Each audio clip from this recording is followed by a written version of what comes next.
uzun yillardan buyon o'zining asosiy qonunlari va prinsiplariga xilof holda Sharq Turkiston xalqiga irqiy ayirmachilik qilgan va zulm qilayotgan kommunist Xitoy hukumati Urumchida o'tkazilgan atalmış xalq qurultiyi 2-chi qitimliq yig'inida Sharq Turkistondagi 5 turda kishilik huquqni qo'lga keltirganligini da'vo qilish orqali ko'z bo'yamchilik qilishga urindi.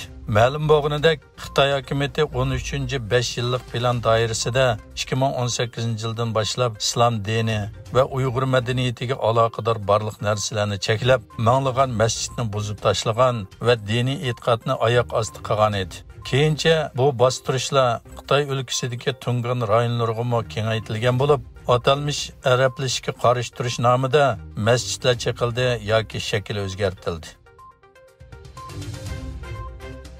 Germaniya taratqullari 2-fevral kuni Germaniyaning ximiyalik mahsulot ishlab chiqarish shirkati BASF shirkati ustida elib borgan birlashma tekshirish natijasini e'lon qilgandan keyin dunyoning har qaysi joylaridagi siyosatchilardan tashkillangan bir guruh BASF shirkatining direktoriga xat yozib, Uyg'urlarni qul qilish jinoyatiga chetilib qolganligi uchun Xitoydan chekinib chiqishga chaqirgan.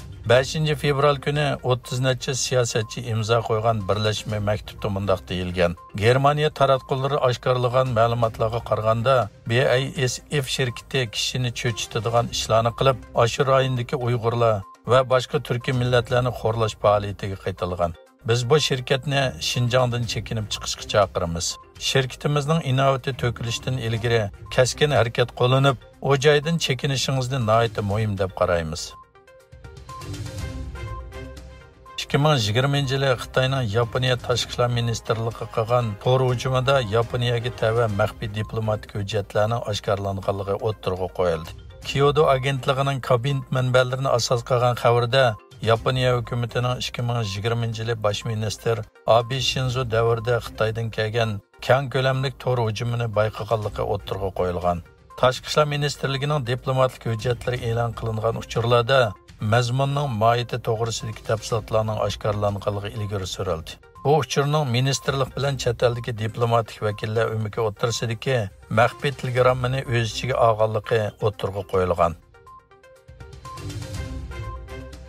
Amerika va ittifoqdosh davlatlar axborot organlarining xabariga qaraganda, World Typhoon Borni deb atalgan bir turkum Xitoy xakerlari yaqinqi 5 yilda Amerikaning halqiliq ul aslaha sohalarini nishonlagan. Amerika Davlat bexatarlik idorasi, Tor bexatarligi va ul aslaha bexatarlik idorasi, Federatsiya tekshirish idorasi, FBI va Qatnash bexatarlik idorasining chorshanba kuni e'lon qilgan birlashma bayonotga qaraganda, bu xakerlar aviatsiya, temir yo'l, ommaviy qatnash, tosh yo'l, dengiz va turbi yo'li aslahalarini o'z ichiga olgan har xil torlarga singib kirgan. Azerbayjonda o'tkazilgan prezident saylamida hozirgi prezident Ilham Aliyev g'alaba qildi. Markaziy saylam hay'atining raisi Binaxo Aliyevning 92.5% biletga erishganligini e'lon qildi. Bu saylamda g'alaba qilgan Aliyev yana 7 yil vazifa o'taydi. Umum saylamdan bir kun burun Pokistonning g'arbiy janubidagi Paloviskidagi siyosiy partiya ishg'ollarga qaratilgan bomba hujumida kam deganda 30 odam hayotidan ayrilgan. Nurg'un odamni yaralandırgan hujumlar barliq siyosiy partiyalar tarafidan degidek ayıplendi. Rayonlik vali hujumdan keyin 3 kunlik motam e'lon qildi. Ammo saylamning kechiktirilmaydiganligini bildirdi.